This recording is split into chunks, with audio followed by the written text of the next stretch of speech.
আপনারা দেখতে পাচ্ছেন এই বাংলাদেশে যে ইঞ্জিনিয়ারিং মাধ্যমে নতুন সরকার গঠিত হয়েছে, যে সরকার গঠিত হওয়ার পরে আমরা এই সরকার থেকে আশা করেছিলাম সত্য একটি বিপ্লব যে হয়েছে, সত্য একটি বিপ্লবের মাধ্যমে এত ঘটনা ঘটল, তারপরেও আজকে যারা ক্ষমতায় গেলেন তারা কিন্তু সেগুলো খুব অল্প সময়ে ভুলে গিয়েছে।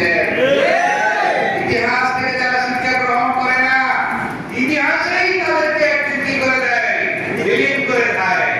সম্মানিত উপস্থিতি, আমাদের কাছে কেন জানি মনে হচ্ছে আজকে সেই সময়টা খুব কাছাকাছি।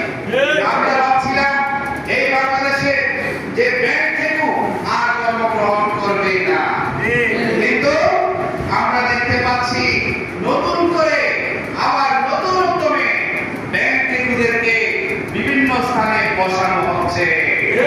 সম্মানিত ভাইরা, আমরা কোন কিছু তথ্য জানি, আপনারা অনেক শব্দ সাপকে তাদের সাথে কথাবার্তা বলে আপনারা আজকে যে কাজগুলো করতেছেন, এই কাজের পরিণতি আপনাদেরকেই বহন করতে হবে ইনশাআল্লাহ।